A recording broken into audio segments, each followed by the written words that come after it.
everyone, so welcome back to my YouTube channel. Today we will discuss about the one nation one gas grid theory. Basically कुछ दिनों से मेरी तबीयत ठीक नहीं चल रही थी, तो मेरे को ऐसा लगा कि जो मैंने पिछली वीडियोस रिकॉर्ड की थी उसमें मेरी आवाज़ कुछ ज़्यादा ही लो थी, जिसकी वजह से मैंने वो अपलोड नहीं की। इस अकॉर्डिंग से अगर मैं काउंट करूँ तो मेरे 4 दिन का अपलोड स्ट्रेट फॉरवर्डली मिस हो गया। तो मैं उसी चीज़ को कवर करने की कोशिश कर रही हूँ। ये मैं ऑलरेडी रिकॉर्ड कर चुकी थी, बट मेरे को लगे कि कुछ ऐसे कॉन्सेप्ट्स थे जो मेरे को इम्पोर्टेंट लगे और अपने चैनल पे डालने थे, तो इसी वजह से मैं उनको दोबारा से रिकॉर्ड कर रही हूँ। सो या we just get started. First of all, अगर हम बात करें one nation one gas grid theory की, इसके अंदर प्राइम मिनिस्टर जी ने इनॉग्रेट किया है 450 किलोमीटर नेचुरल गैस पाइपलाइन को, किसके बीच में? कोची और केरला, मतलब कोची, केरला का जो कोची है उससे कर्नाटका के मैंगलोर तक, ठीक है, यानी केरला टू कर्नाटका, कोची टू मैंगलोर, इस पाइपलाइन को इनॉग्रेट किया गया है। ये जो इवेंट है ये मार्क किया गया है एज अ इम्पोर्टेंट माइलस्टोन के अंदर, जो है one nation one gas grid के अंदर। ओके, इसके अलावा अगर हम इसके कुछ की फीचर्स की बात करें तो ये 450 किलोमीटर की पाइपलाइन है, जो कौन कंस्ट्रक्ट कराएगा? गेल इंडिया कंस्ट्रक्ट कराएगा। इसमें ट्रांसपोर्टेशन कैपेसिटी जो है वो 12 million standard cubic metre per day के अकॉर्डिंग है।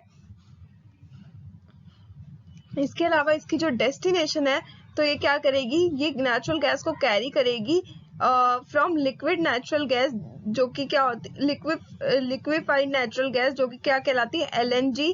फिर उसका रिक्लासिफिकेशन टर्मिनल के कोची तक उस गैस को ये कैरी करेगी। इसके अलावा जोग्राफिकल चैलेंज की बात करें तो इसमें क्या होता है कि lying of the pipeline was an engineering challenge as a route of the pipeline necessitated it to cross water bodies as more than 100 location, and this was done through a special technique called horizontal direction drilling method।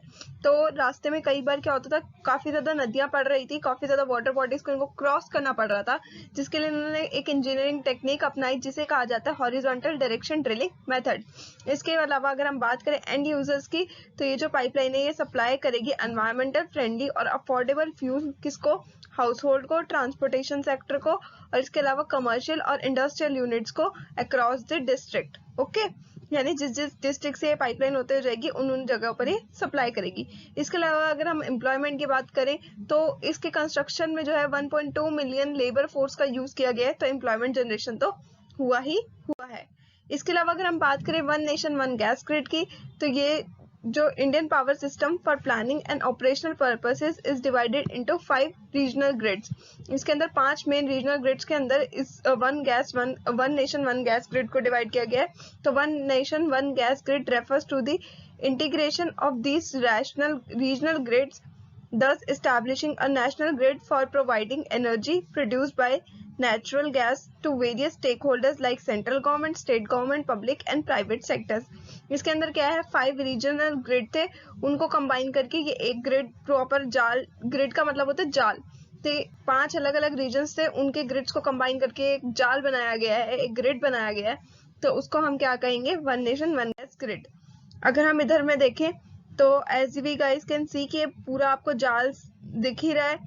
तो ये देखिए, ये रहा मुद्रा LNG terminal, ठीक है, ये रहा Chhara LNG terminal, just a second, ये रहा जफराबाद LNG टर्मिनल, ये रहा Dahol, and sorry if I am pronouncing it wrong, और यहाँ पे है कोची टर्मिनल।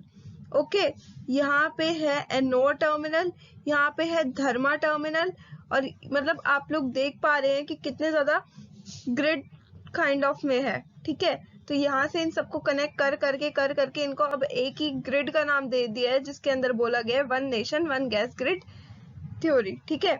इसके अंदर अगर हम बात करें तो जो कुछ एग्जिस्टिंग है, ये कलर कॉन्ट्रैक्शन के थ्रू यहाँ पे मेंशन किए गए हैं, आप एक बार देख सकते हैं, ठीक है। तो इसके बेनिफिट्स क्या होंगे? सबसे पहले ये पूरे नेशन को एक साथ कनेक्ट करेगा एक सिंगल सोर्स के थ्रू। इसके अलावा ये क्या करेगा? ये हेल्प करेगा एक्सीलरेट रैपिड एक्सपेंशन, जैसे कि पिछले आज से 27 साल पहले या 2014 से 27 साल पहले 15,000 किलोमीटर की गैस लाइन बनाई गई थी, बट इसका जो काम था वो कहीं ना कहीं कभी ना कभी बीच बीच में फिर रुक जाता था। तो कहीं ना कहीं 16,000 किलोमीटर की जो गैस पाइपलाइन नेशन, ये अब नेक्स्ट 5 से 6 साल के अंदर कंप्लीट हो जाएगी। इसके अलावा इसका और क्या फायदा है? यानी हम कह सकते हैं कि अगर हम इस होल प्रोजेक्ट को देखें, इस whole one nation one grid को देखें, तो उसके अंदर जो छोटे छोटे प्रोजेक्ट्स कहीं ना कहीं जो रुके हुए थे वो भी अब अपने आप ही, जब हम एक पूरी होलसम चीज को कंप्लीट करने के पीछे भागेंगे तो हम उनको भी अल्टीमेटली कंप्लीट कर लेंगे। इसके अलावा इसमें गैस बेस्ड इकोनॉमी जो होगी उसमें भी इंक्रीमेंट आएगा, क्योंकि नेचुरल गैस का कंजप्शन इंक्रीज होगा। इसके अलावा रीजनल इम्बैलेंसेस जो होंगे उस पर भी हम टारगेट करेंगे कि हर जगह प्रॉपर बैलेंस में हम जो है इस रिसोर्सेज को प्रोवाइड करवा पाए हर रीजन में। इसके अलावा क्लीनर एनवायरनमेंट होगा। Obviously if you are using a natural gas और क्लीनर एनर्जी सोर्स तो आपको कहीं ना कहीं क्लीन एनवायरनमेंट भी मिलेगा। इसके अलावा helps in achieve Paris climate goal. As I mention कि कहीं ना कहीं अगर आप नेचुरल गैस यूज करोगे, ऐसे फ्यूल या क्लियर फ्यूल्स यूज करोगे तो कहीं ना कहीं वो आपके लिए बेनिफिशियल भी है। वे अहेड क्या है? वे अहेड ये है कि हमें नेचुरल गैस में इन्वेस्ट करना चाहिए और इस चीज को एनकरेज करना चाहिए, इवन स्मॉलर फॉर्म्स के थ्रू भी। इसके अलावा गवर्नमेंट को क्या करना चाहिए? लोगों को एजुकेट करना चाहिए नेशनल गैस इकोनॉमी के बारे में और उसके बेनिफिट्स के बारे में। इसके अलावा एक और नीड जो है वो एलएनजी टर्मिनल्स को हमें जो है अपस्ट्रीम में लाना चाहिए, ठीक है। इसके अलावा जैसे यूनियन गवर्नमेंट, प्राइवेट प्लेयर्स या स्टेट गवर्नमेंट या कोई R&D ऑर्गेनाइजेशंस है, उनको भी इस चीज में कोलैबोरेट करने के लिए एक अपॉर्चुनिटी प्रोवाइड करनी चाहिए, ताकि अगर वो कोलैबोरेट करेंगे तभी आगे इस चीज को हम प्रमोट कर पाएंगे। सो या hope you guys liked it. पसंद आया तो please like, share, comment and subscribe. कोई डाउट हो तो please comment section is all yours. तब तक के लिए बाय बाय।